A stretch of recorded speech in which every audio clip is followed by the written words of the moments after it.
introduce you to Dr. Randi Schaefer, who is going to talk a little bit about the current end of year status of projects. Dr. Mark Piehl and Ms. Christina Warren from the Wake Forest Baptist Blood Bank, and my good friend Jeff Hinshaw, our board members. We'll have some other folks join us. And we think we've got a good session for you. Like I said, we want to make it interactive. Use the chat if you have questions or comments, and we'll get started. Randi? Hi, good afternoon. Things are looking good out there. So I've run the data through around the 17th of December, and we are close to 200 agencies, if not more, on the ground side. So that's incredible growth since the programs were started in 2016. Coming up on January 1st, the CMS rules will be applied, allowing for ALS 2 billing. As part of the coalition efforts, which I think John may be giving an update on the coalition later, is one thing we are asking EMS agencies to do is please get with your billers and start requesting reimbursement. Right now, we don't even have any cases of denial of the intervention because a lot of agencies aren't even asking. So along with the ALS change, we would like to see requests to all types of payers, private, government, state, to see what their threshold is right now. And sometimes the denial data is going to be just as important as getting the approvals done. So that is my quick end of the year update on the state of pre-hospital blood. Great. Thank you. Randi, can you tell, one of the projects this year was for AABB to be looking at guidelines. Can we jump into what the status of that is and when it's going to be officially released? The status is right here on my desk. During the final, we're working on the final guidance document. This is such a shift in mentality for the blood world that myself, Jeff Siegler, Bill Bullock out of San Antonio, and Eric Bank out of Houston are really trying to write comprehensive guidance justifying all the decisions that were made.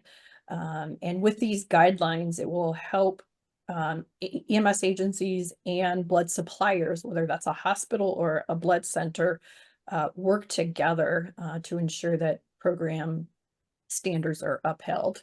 So we're literally, my next project is to get that first draft of the guidance done, and hopefully by early spring, we will have the final document out.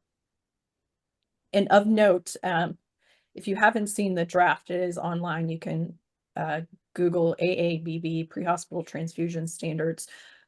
This is the first time that they're going to split out of hospital and pre-hospital.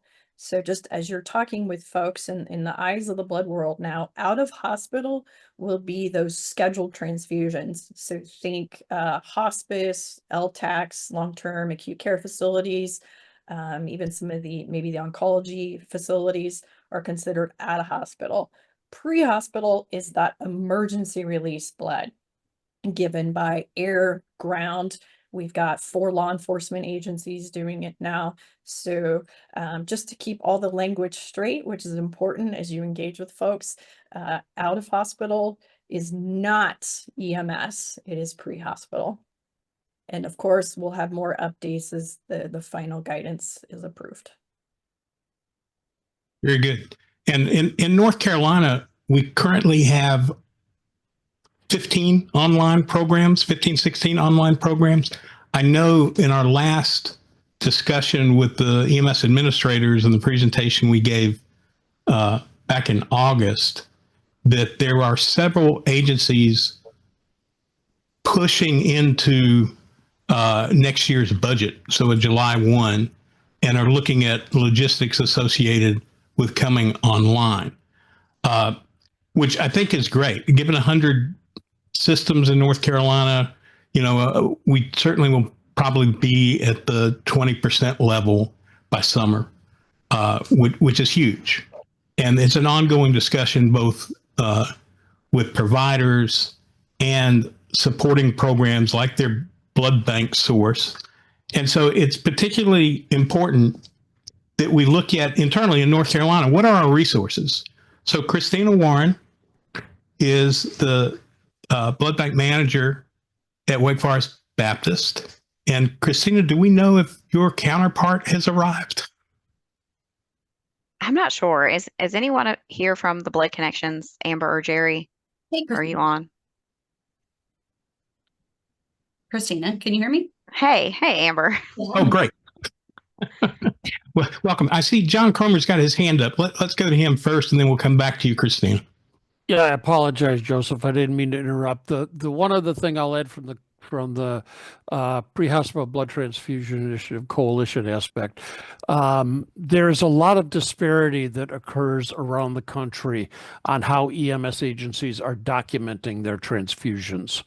We started discussions in the spring with the NEMSIS TAC, and they've sort of taken over a project to address that. Hopefully there will be we're keeping our fingers crossed, a one-page guidance that will be coming out to the EMS community in early January, suggesting some documentation issues to help the documentation be more consistent. We've noticed that there were some issues with the transition from NEMSIS version 3.4 to 3.5. Some agencies document a transfusion as a procedure, some document it as a medication, don't include the component that they're giving. So hopefully there will be some very complicated guidance coming out to the state data managers and the vendors about how to improve the documentation mapping. But hopefully there will be some relatively simple guidance for field clinicians. The IO or IV route will be a procedure, a transfusion will be a procedure, the type of component transfused will be medication, and hopefully that will improve some of the data collection that we really need to work on. Sorry for interrupting. Oh, no problem. And I do think I can't emphasize enough the rapidity of this process with CMS. Just amazed me that it came forward, and the expansion from the original draft to include blood products under the ALS2 level. So, and even though CMS didn't allow for any additional reimbursement, this goes back to Randy's point about your billing companies submitting claims for blood transfusions. Hopefully some of the state programs and the commercial payers will pick up on reimbursement, obviously more quickly than CMS will. yeah, and I do think, depending upon what the administration's doing in the next couple of years, we will build that information to go back and look again. There's no new money within CMS. I get that. But I do think, from what I've researched, the use of ALS2 as a billing rate for non-trauma arrest is pretty low. And so in these cases, in a community, ALS2 is your highest reimbursement rate for EMS. So that is a significant bump. Does it cover everything? No, but it's a good start, and it starts out in the new year as programs are coming along. So I think, again, kudos to the national group and the supporting coalitions and getting the ear of CMS. Christina and Amber. My input is billing is a mess, and we would love to get it fixed. Okay. Christina, you want to talk a little bit about the history of what Wake Forest has done and how Baptist has interfaced with those startup groups in the western part of the state? Yeah, so we started, I think, back in 2016, supplying pre-hospital blood products for our helicopter crews, and pretty quickly after that to one local county EMS crew up in Surrey County, who's since then moved to a local hospital as a supplier. it went kind of quiet after that with just maintaining those programs for a couple of years. And then we added on slowly Stokes County into the program, Wilkes County. And then once we added Wilkes and Jeff's team, it all kind of took off from there. And we've added since then Yadkin and Alexander County. When we first started, we were only offering components, so packed red cells and plasma products. In 2017, early 2018, we added whole blood into the mix. So our new EMS programs that we bring on board are getting whole blood. I think all of our EMS programs now are supplied strictly whole blood, mainly O positive, low titer group O whole blood. And I think everybody's been pretty happy with what they're getting from us. That's great. I had sent a handful of questions out. I'll just kind of throw these out and let you guys respond if that's all right. Yeah. What's the difference between a hospital blood bank and a commercial blood provider as far as services rendered?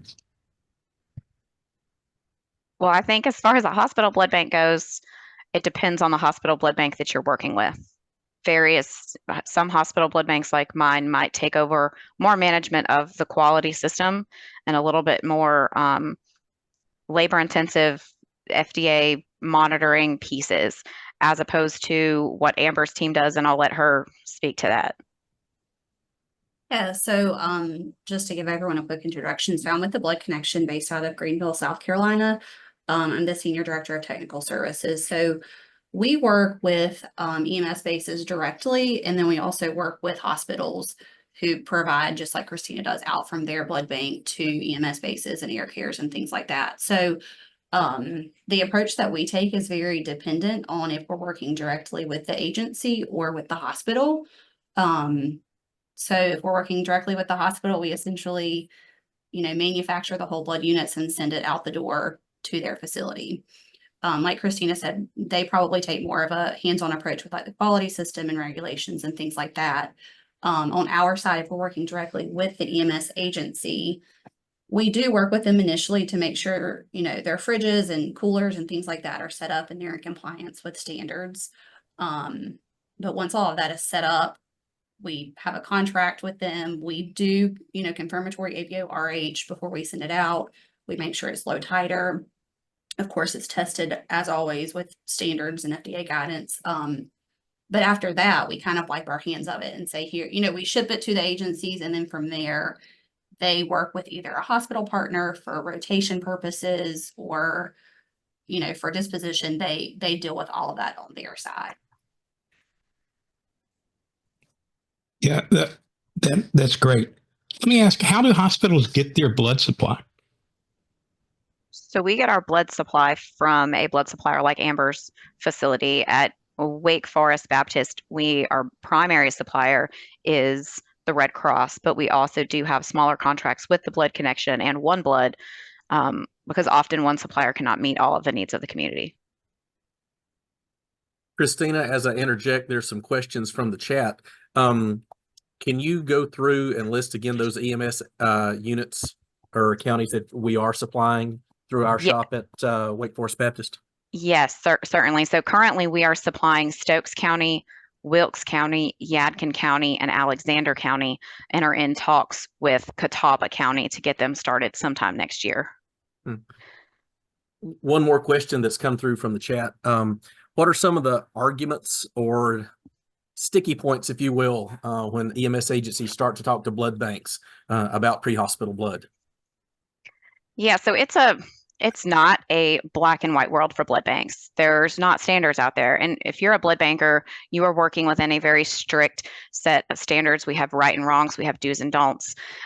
Pre-hospital blood is very gray. It is outside of all of those measures. And so you're relying on a blood banker to take standards and pick the ones that they think apply. And then how are you going to uphold them in an environment where I have no control over the product? So all of these processes that we have made for our EMS and our helicopter services are very tailored to the needs of the county and the abilities of the county or service to fulfill required FDA guidelines.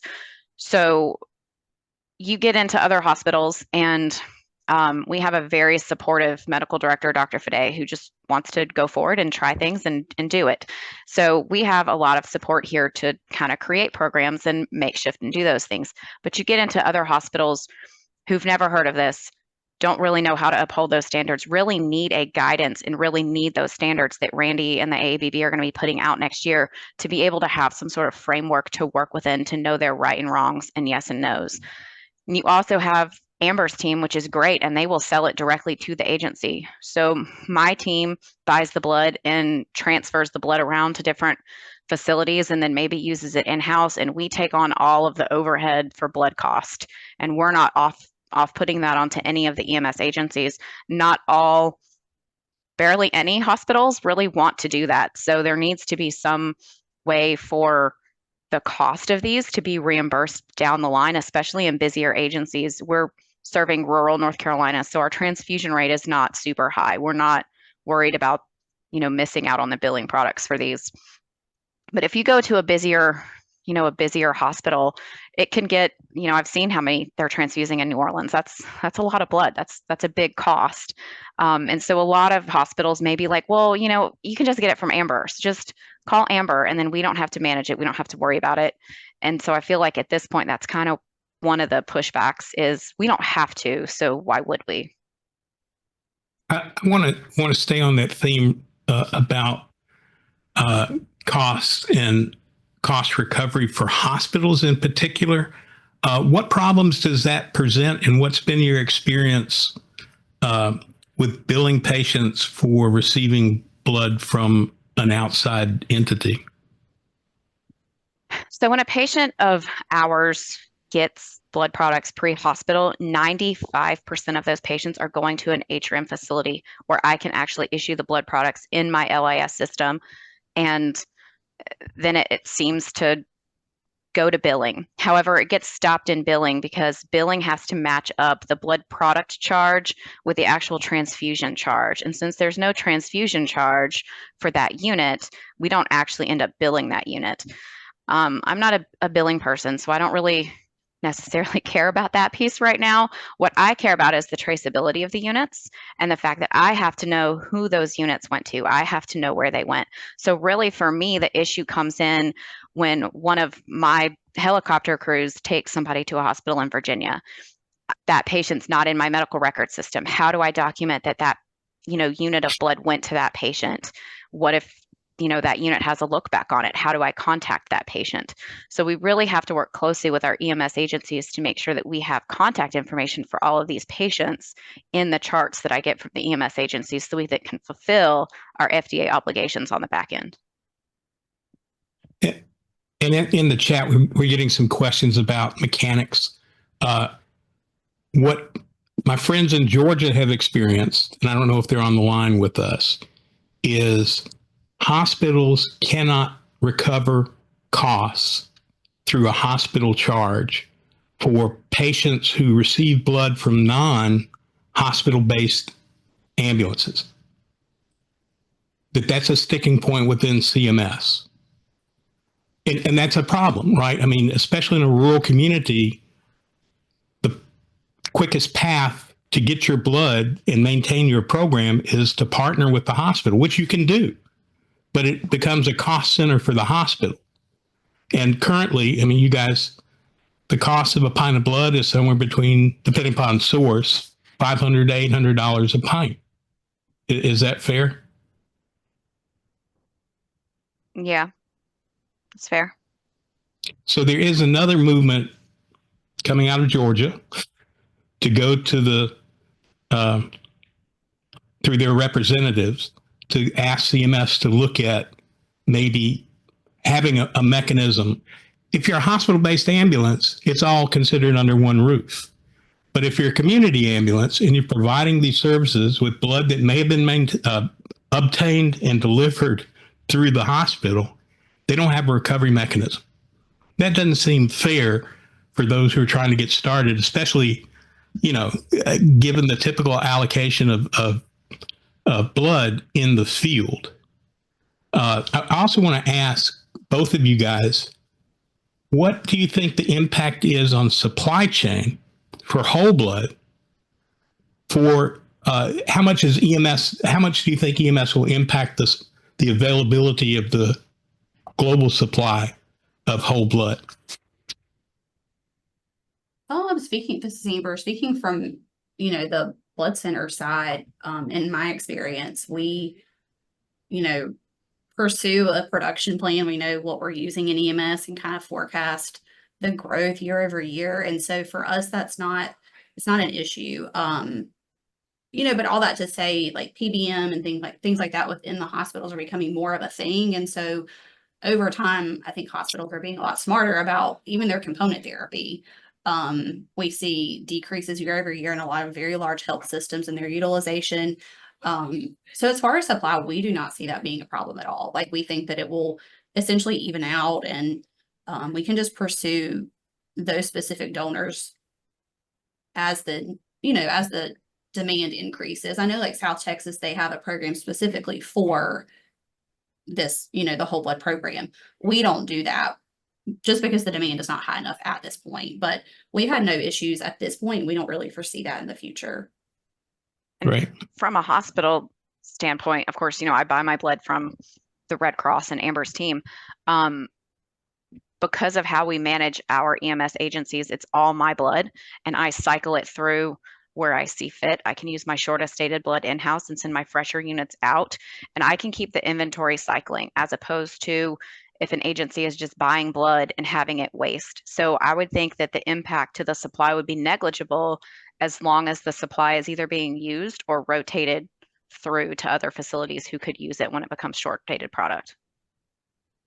And Joseph, I want to bring up that we've talked a lot about whole blood and the demand on the system, but I've had the opportunity to talk with a lot of blood centers, and I think plasma needs to be looked at. Many of the blood centers are able to provide liquid plasma, especially in areas of the country where whole blood is not being manufactured, because it is a thing that has to be manufactured and processed just like any other product.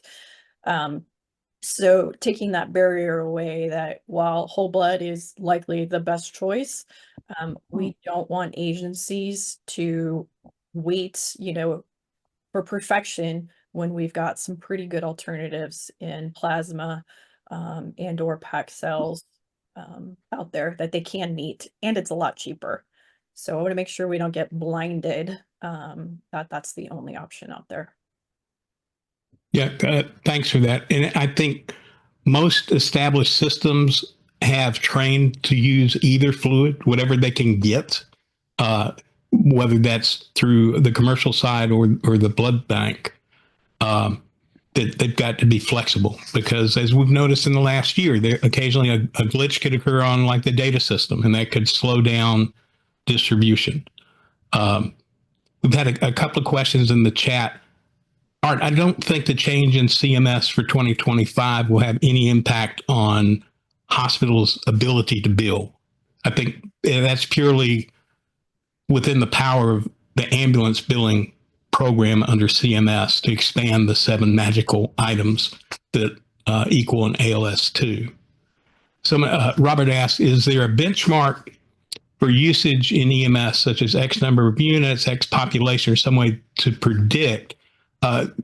Randi, you want to talk about what generally within a protocol for both which patients to be selected and some estimate over a 1 or 3 year period for what an estimate of usage is?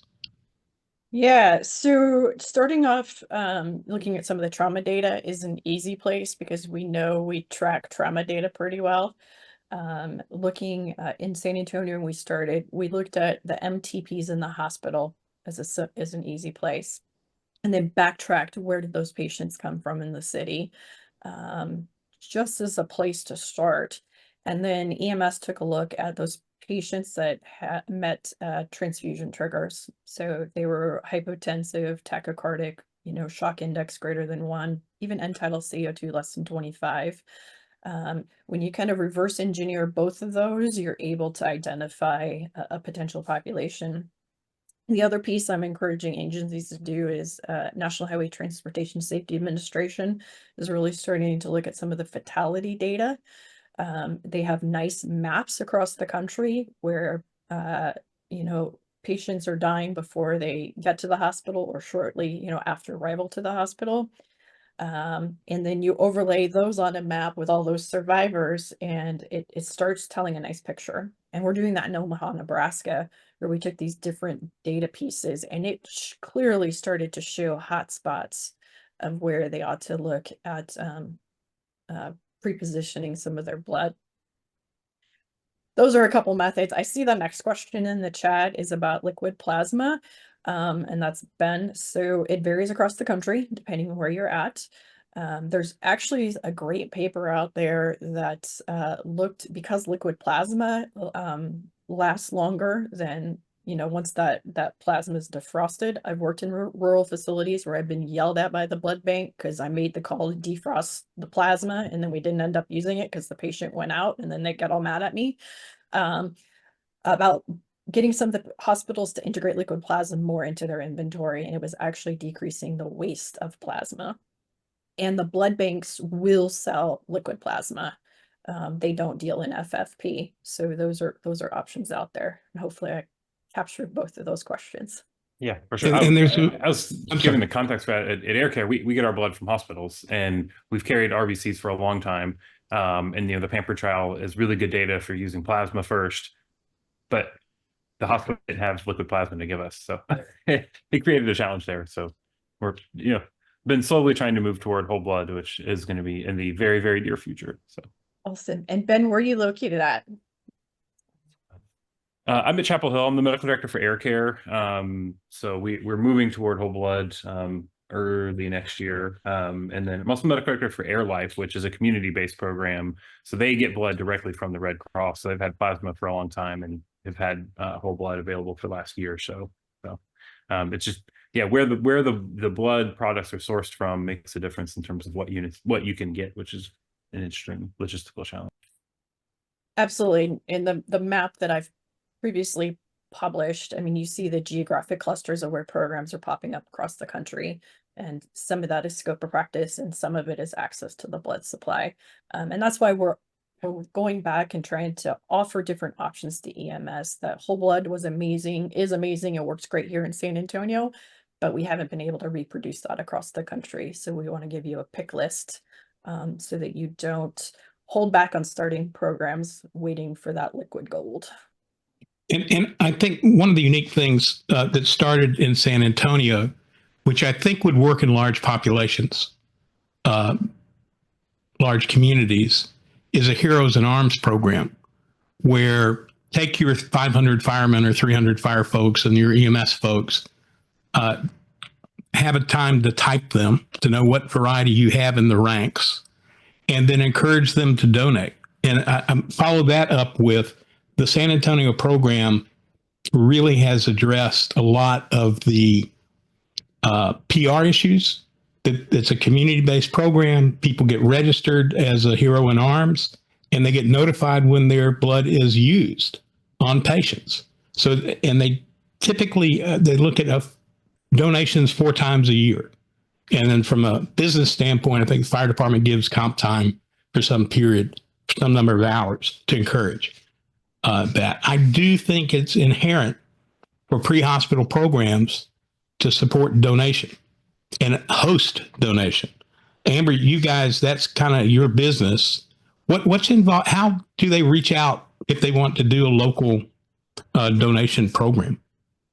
Yeah, absolutely. And Ben, you're right in our back door. So we have locations right in the Morrisville and Raleigh area. So if you have any questions on liquid plasma specifically, feel free to reach out. But yeah, I mean, on our website, it's very easy for anyone to say, like, we want to host a drive, or we have, direct links to like make appointments and things like that. So like I mentioned earlier, we don't have the robust program like South Texas does. But all that to say, I think that, any donor is welcome, and we can allocate those male donors as needed for whole blood use. Great. And Amber, who are you with, and how would someone contact you? Yeah, so I'm with the Blood Connection. Our website is thebloodconnection.org. I can send, you have my email address, feel free to share that. I'm enterprise wide, so primarily North Carolina, South Carolina, Virginia, and Georgia are the 4 states that we focus on, but we do a good number of EMS and air care whole blood throughout states that we don't necessarily service, like full service hospitals in, and we ship that blood via FedEx overnight. So just because we're not actually in one of the states doing full service hospital distributions doesn't mean that we're not willing to have a conversation about whole blood distribution. And you have competitors too, right? I mean, there are other folks who do this. Oh In yeah, North absolutely. Carolina, we're blessed, I think, with a number of sources. It's we're a new client for a commercial group. And I think I'm really happy you're with us, and we're going to invite you back, because I can envision setting up a program where you would buy your blood from a vendor and you would work out by contract with a hospital blood bank to give the full life cycle of that blood, so that it's in the field for maybe 14 days and then rotates in under controlled information back to the blood bank, where they can potentially separate it out or use it in-house.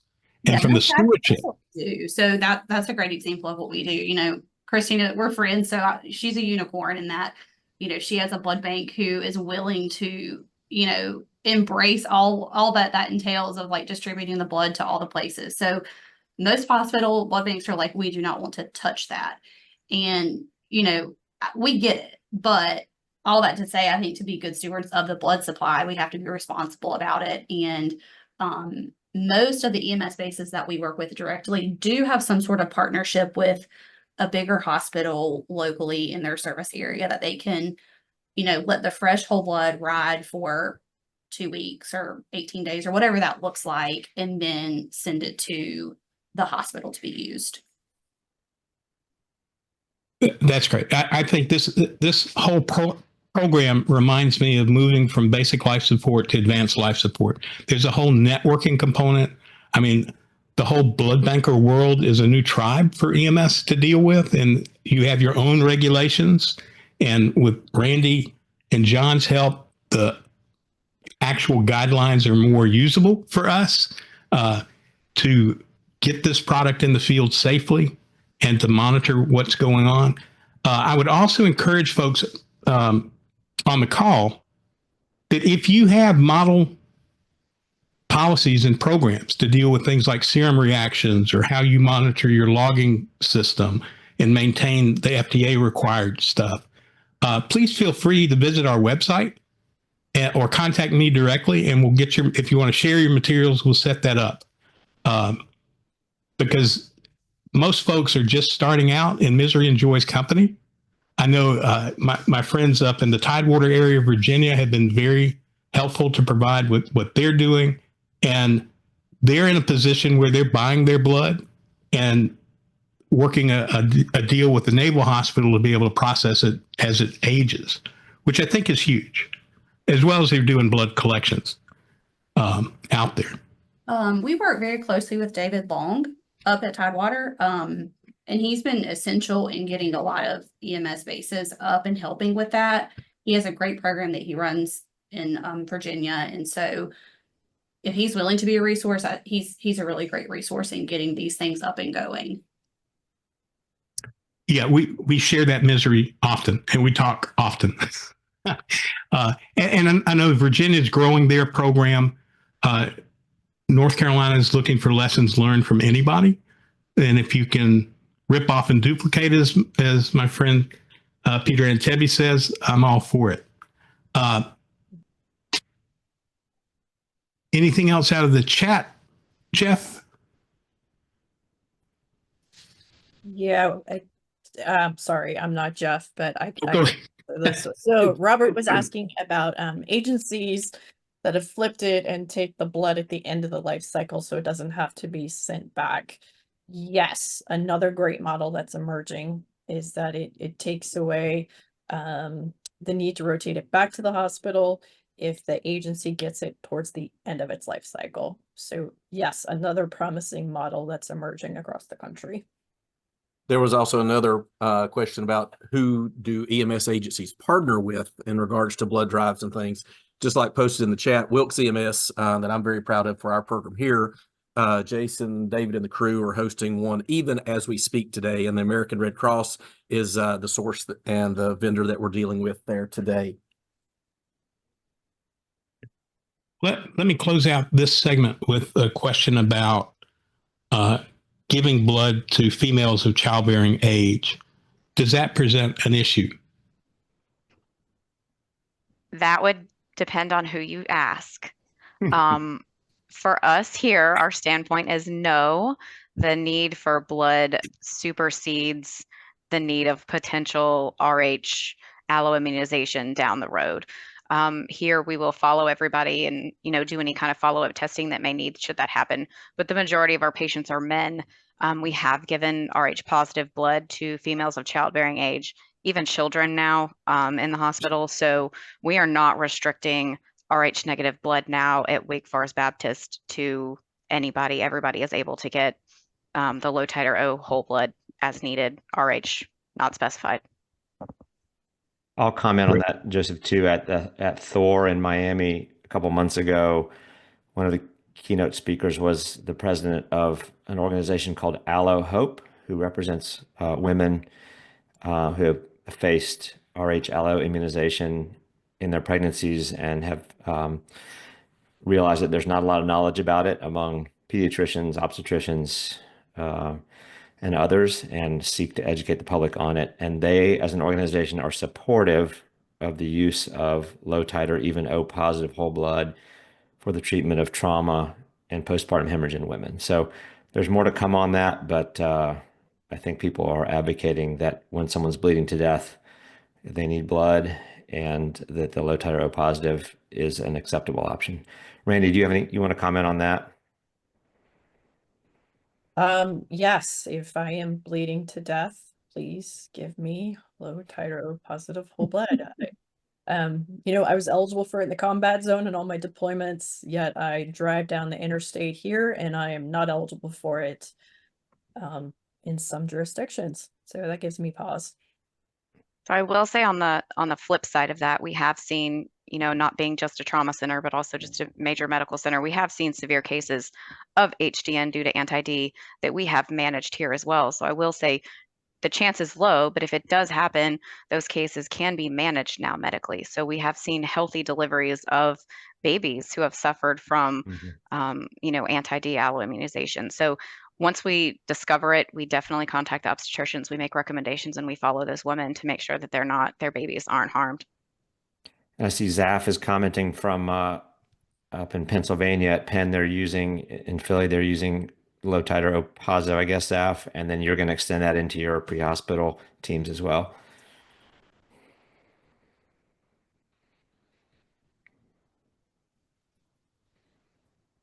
You're on mute if you're trying to speak. Oh, He's correct. taking, Correct. yes. Yeah.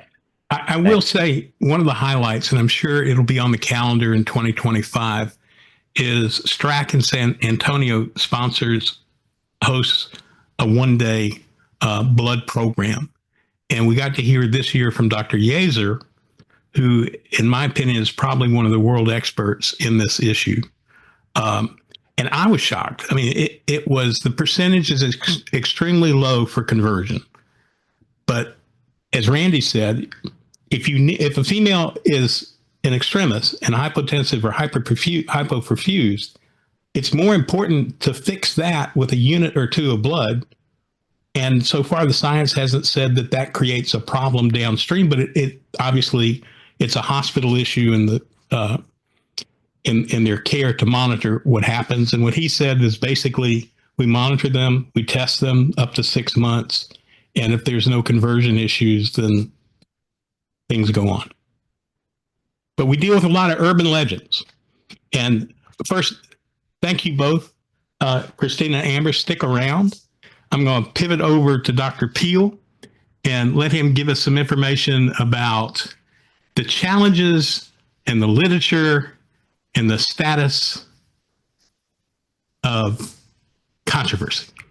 Speaking of urban legends, so Joseph asked if I would address some recent literature, which I would be happy to do because I love digging through it, and I've actually written some of it. If you don't know me, I'm a pediatric ICU doc at Wake Med and one of the medical directors for Wake Med Mobile. And for full disclosure, I'm also the inventor of the Life Flow, which is used in some EMS and air medical agencies to give blood. So be aware of my potential bias there.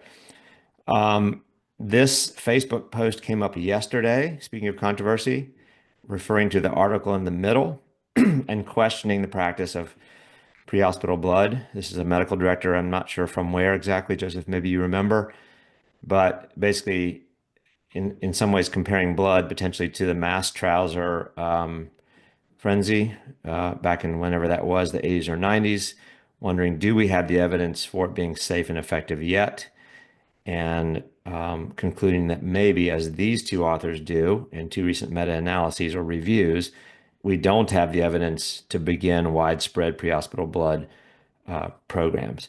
I'm going to address the second article. The first one actually came out yesterday, a review of current programs and practices. Both of these studies or reviews conclude we don't have enough evidence for the use of pre-hospital blood in civilian EMS, and I'll challenge that here in a sec. So the biggest one that just came out a month or two ago was published in Academic Emergency Medicine from some folks at Beth Israel and Harvard, and they conducted a systematic review of the 3 available randomized controlled trials they could find that met their criteria, namely Refill, Pamper, and Combat, and I'll give you a quick review of those studies in a sec. But their conclusion after reviewing these 3 studies was that there is not evidence to demonstrate 1-month mortality benefit for civilian setting pre-hospital transfusion. Kind of a discouraging conclusion, and one I hear cited a good number of times as I'm traveling around. And I want to read this quote at the end of the discussion to illustrate some of the deeper opinions at work. The failure to identify such a benefit, meaning a mortality benefit, in this analysis, which does not translate into a definitive demonstration that civilian pre-hospital transfusion is not occasionally life-saving. They're giving us the allowance that maybe it's occasionally life-saving. This finding should give pause to EMS systems moving forward with widespread civilian pre-hospital transfusion programs based on an assumption of life-saving effects of early blood products. So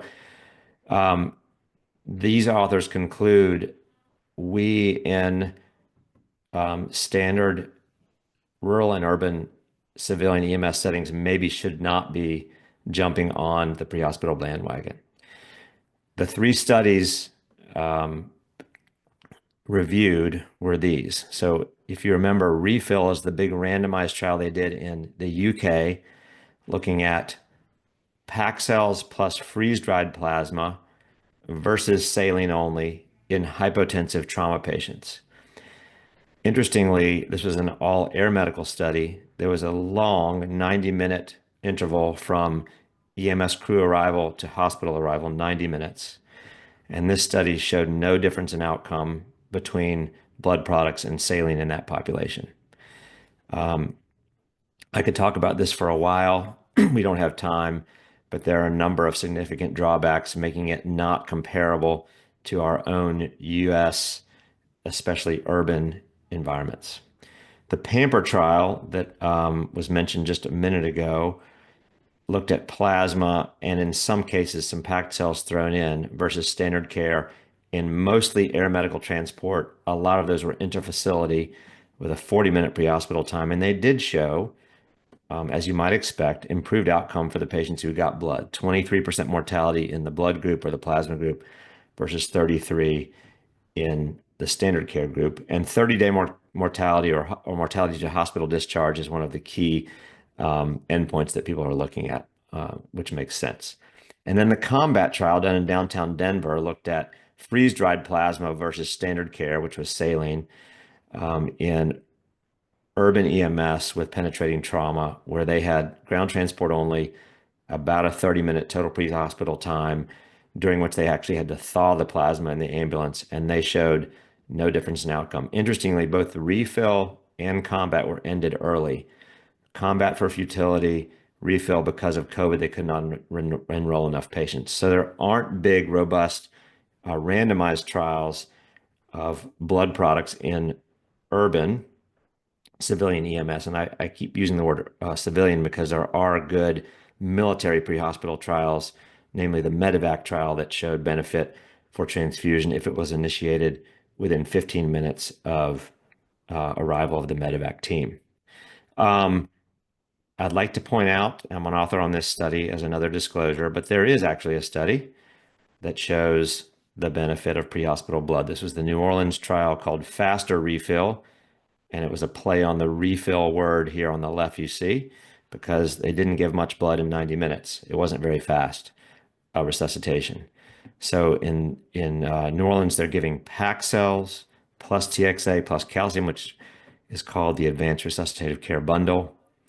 They have an average 8-minute transport time, and they showed that after the implementation of that bundle, mortality was reduced.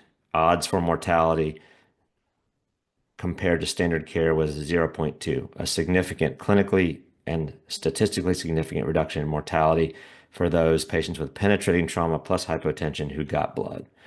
Fascinating other outcomes from this study were that pre-hospital intubation dropped to almost zero, meaning the resuscitation allowed improvement in mental status, reduced shock, and the patients managed their own airway and didn't have to get intubated. That may have been a confounder for the mortality, but if intubation was a risk factor for mortality, it was reduced presumably by the transfusion. So this study does exist, and I think it also gives us some evidence, as Randy mentioned, that whole blood, while we all believe it's probably better, and I'm going to show you some evidence for that in a minute, that component therapy, if it's what you have, is a very reasonable choice.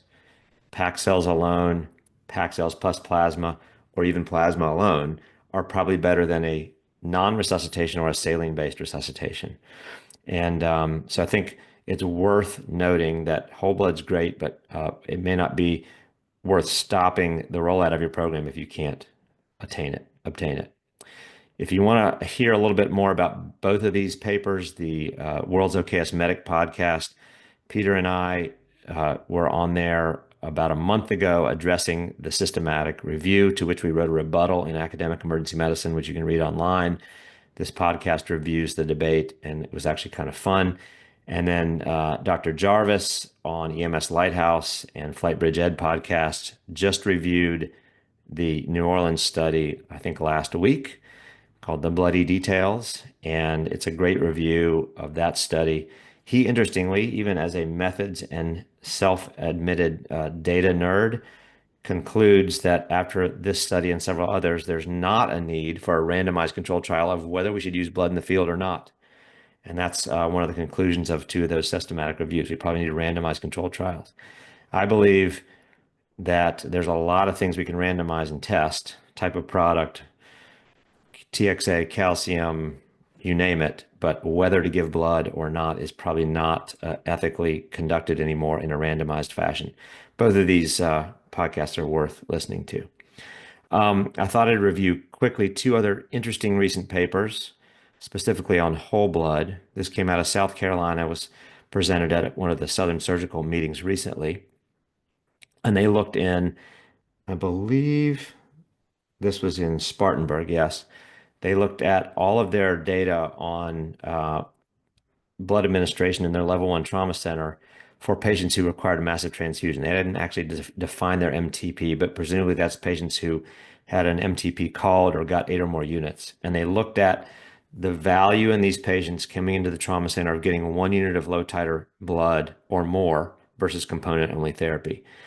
And they showed that any receipt of whole blood improved survival. Odds of survival was almost 1.5 compared to component therapy. And that the use of any whole blood, some got more than others, of course, resulted in less blood products needing to be prepared by the blood bank. So Christina, you would like to hear this. Less sent down to the trauma bay, less total blood products used in the hospital for that patient, and less wasted. And combining all those lesses, they saved almost $1 million annually in blood transfusions and cost of care. And over the life of the study, $3.4 million in that one system. Fascinating outcome that not only now do we have data that early whole blood saves lives, but also reduces subsequent use of blood products and cost. So very, very interesting study that I think pushes us toward thinking about getting whole blood deployed as soon as we can. And then my favorite clinical topic is pediatric trauma. And there's a recent study on whole blood in children. This remains a controversial. Should we be giving pre-hospital whole blood in EMS programs? I was just in Massachusetts yesterday, and their one pre-hospital program, Canton, does not have it in their protocol yet, but wants to. There is increasing evidence that we probably should be delivering blood not only to women of childbearing age, but children who are in hemorrhagic shock. This is at UPMC, one of the centers of study for this topic in Pittsburgh. They did a 7-year trauma database review. They looked at all blood products administered in the trauma center in the first 24 hours after the child arrived. And they showed a 35% mortality reduction for each 10% increase in proportion of low titer whole blood, meaning the more whole blood you got as a total proportion of your total volume, the better you did. Average transfusion volume in these children was about 17 mils per kilo, so not a huge amount. 10 to 20 mils per kilo is often our starting dose of blood. And as you can see from the graph, the less low titer whole blood you got, the higher the risk of mortality. So these data continue to be consistent across studies of adult and pediatric trauma.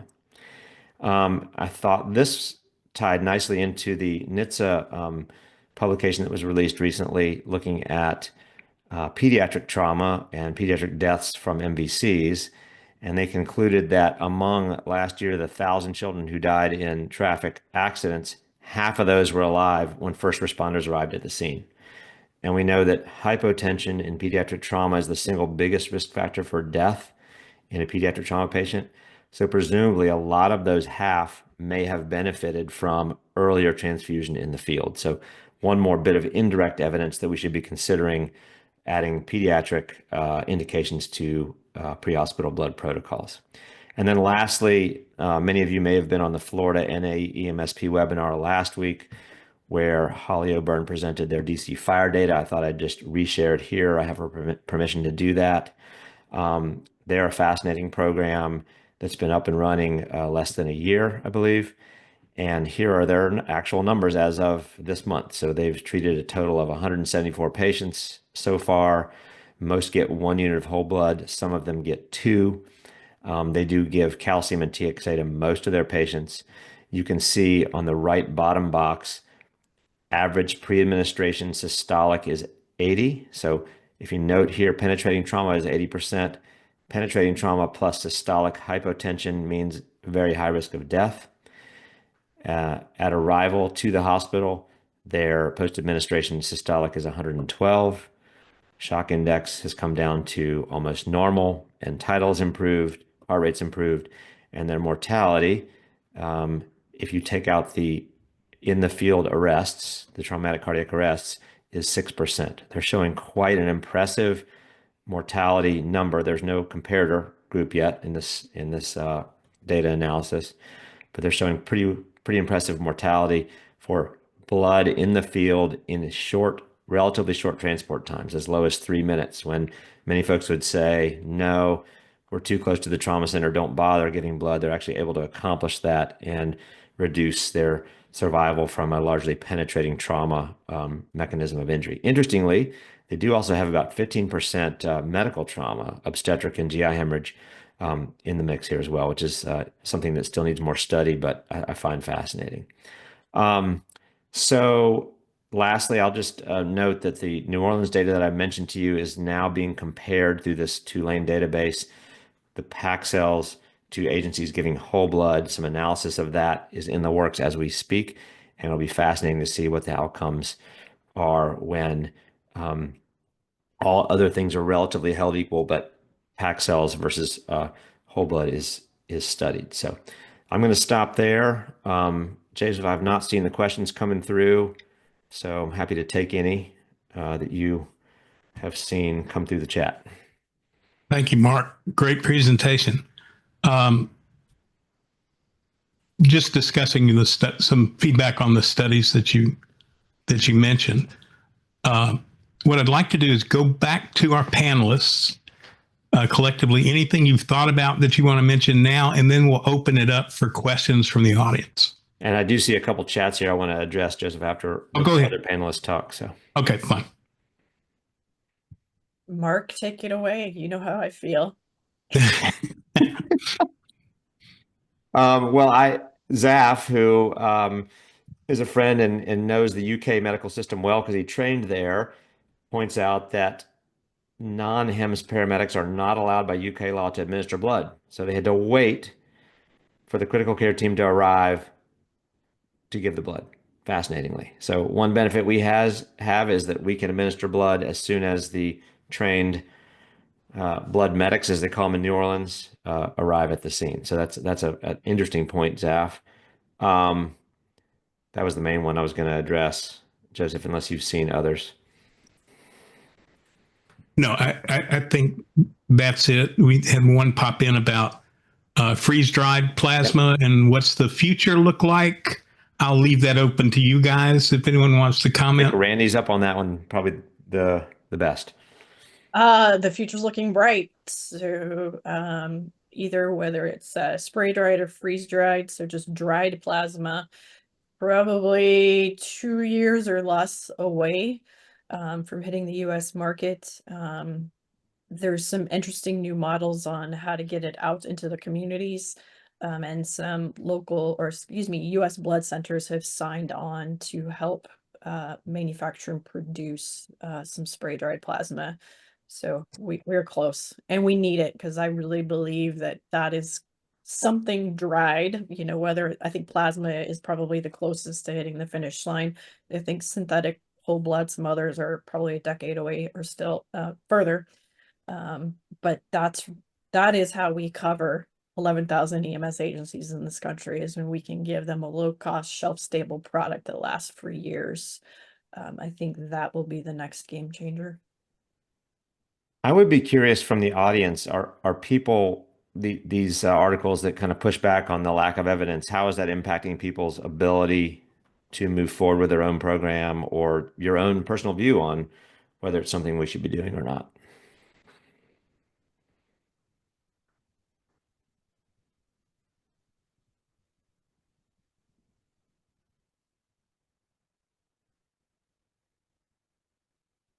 If you're too shy, you can put it in the chat. Or you can raise your hand just for the order so we don't all hit. What do you think, Joseph, while we're waiting? All right. Christina and Amber, you guys, what's the biggest challenge that you face when dealing with non-hospital based programs at EMS? If someone's starting a program, what do you think those first steps should be when they make the bridge to the blood provider? I think the most important thing is the first initial conversation that you have with who you want your supplier to be. There really has to be an understanding between the supplier, whether it's a hospital or a blood center, as to what the needs are for the county. How easy is it that you work with others too? Because this really only works if you have an all-in from both EMS agencies and the supplier. You have to be able to take corrective action if something was done that was not, per protocols. You have to be able to implement a fix and then prove that it stayed fixed. There's certain things that you have to keep for 10 years. You have to think about all of these things going in, who's going to be in charge of all of that. And that first conversation is really going to be indicative of how you design your program. Are you going to use refrigerators? Are you going to use coolers? Who's going to be in charge of all of those? That's kind of the most important conversation, is the very first one. And Amber, I will say, she's a good friend of mine. She had to step off for another meeting, so she's no longer with us. But if there's any questions directly related to her, I can pass those on and get answers after the fact. Christina, one thing I forgot to point out in one of the controversial reviews I mentioned in the first slide, a criticism of programs who get their blood directly from the suppliers is that since they don't have an exchange, for those who don't have an ability to exchange back with the trauma center, there's up to 40% waste. And so that's a disincentive to going down that path unless you have a willing hospital partner. So what are your recommendations to agencies that think, I'd like to start, I'll have to buy from an agency, but don't have a hospital partner to exchange back with. Being a blood banker and knowing how blood bankers think, we are always going to feel more willing to partner with an agency that has that AABB accreditation behind their name. So Mhm. as that becomes something that is out there and available to EMS agencies, if you can prove that you are AABB accredited for pre-hospital transfusions, any other blood bank should be like, oh, okay, cool. You have everything you need. I know that blood is kept in the highest of standards, and they will be more likely to work with your agency in taking the products from you.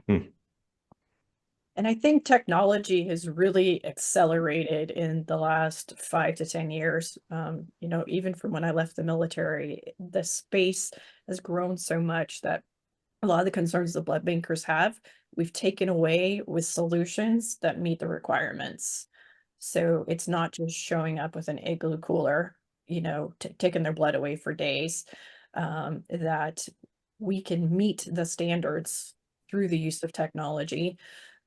It's a relationship. It's a first date. You got to show up on your first date doing a little bit of homework, a little bit of background, and it really does help the conversation. And that's what I spend a lot of time doing. I'm a relationship counselor between EMS, the hospitals, and blood centers.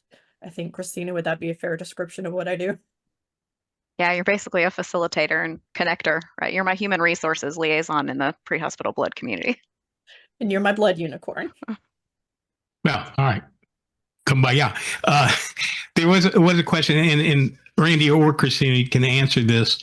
AABB is a guidelines group. They are not the regulatory side of this, but they set standards, sort of like American Heart and the like. Do you want to discuss just a little bit about how those entities are embracing EMS? Yeah, so AABB isn't a regulatory agency, but they uphold and have gold standard or accreditation with your regulatory agency is going to be the FDA, right? They're going to be the ones that you have to follow. Everybody has to do it, no matter if you want to or not. AABB is an accrediting agency, and they kind of go above and beyond and have best practices out there for the best way to do this and some extra things that you can follow. Not all blood banks are AABB accredited. However, if you are an AABB accredited blood bank, they can also accredit in space of, you know, FDA and some of these other institutions, and kind of give you deemed status. So it's kind of like the best of the best accreditation you can get.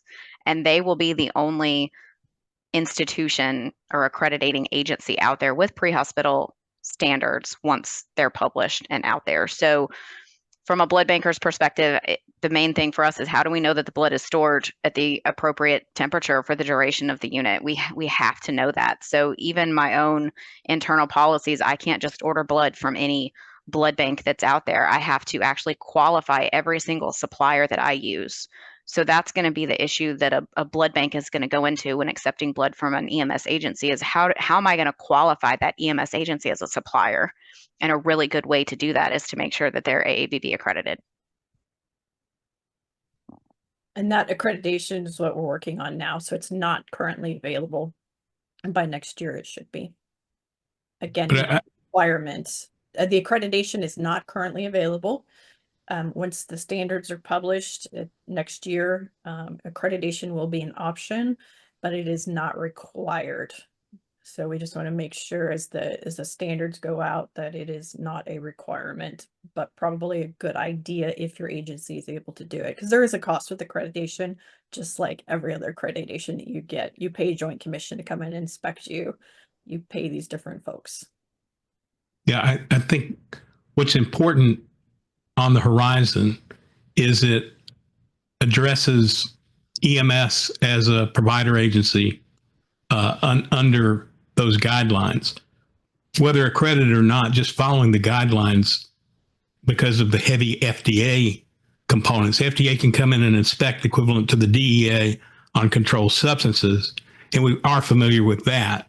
This is just one more umbrella to be under. And kudos to Randy for helping with that subcommittee to address some of the odd issues that were part of the existing standard that don't fit within the emergent EMS world. Mm-hmm. And some of the when we probably should have a session on this, you know, some of the myths out there is that you know, if an EMS agency is going to carry blood, they don't need to register as a blood distribution site. They don't need to get any additional, they don't need to. There's another one, let's see, because I now have the FDA on speed dial for questions. So, you know, as questions come up, I try to get them distributed, but, let's see. Oh, the hospital doesn't need to get any additional licensing to be able to provide blood to EMS agencies. They just need to make a quick annotation in their FDA listing that they're doing so. So there's a lot of myths out there that we're trying to knock down. And Dr. Cabanas, the present president of National Association of EMS Physicians, asked, how can we advocate from the EMS world back to FDA on encouraging participation? So the FDA doesn't really need to do anything because the blood is managed the same, right? The same governance applies. It's really getting that AAB and the blood centers in alignment, which we are doing through the use of those pre-transfusion standards that are coming out. On the larger scale, always advocating through your professional organizations, just an awareness of pre-hospital blood use, so that we can continue growth through reimbursement. We still have states that are not allowing medics to initiate pre-hospital blood transfusions. John, I think if he's still on, I think we're at 5 states that we call them the black states on the map that don't allow it. So we're starting to go after some of those states. So that's where a lot of the advocacy efforts could be put towards. Great. And I know North Carolina is the Wild East, I guess. There's no problem with EMS providing blood. It's already in the standards. But what there is an issue on the startup side, and Julius, I may call on you to talk about the unique scenario you guys are in and how you're addressing bringing your program forward, how you got funding.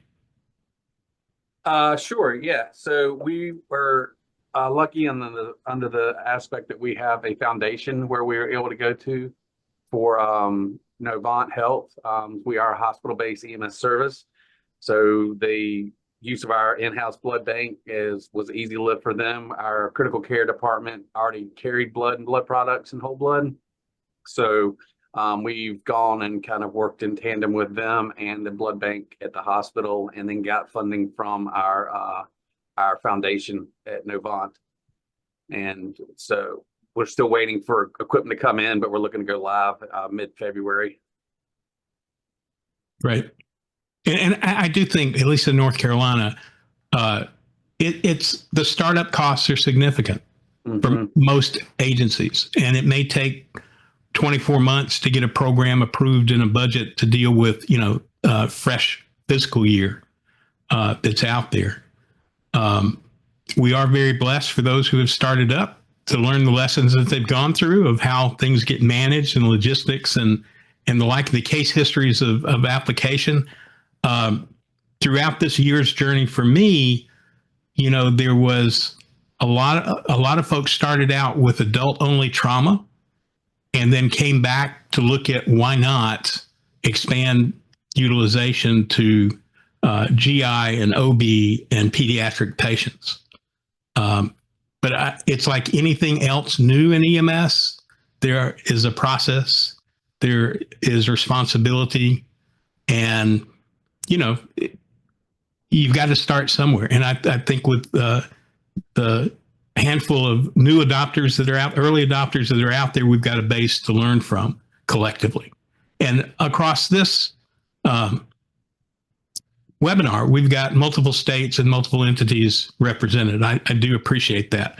I'm going to drop back and say, if you have a question you'd like to ask our panel or across the board to other participants, if you'll raise your hand, I'll recognize you.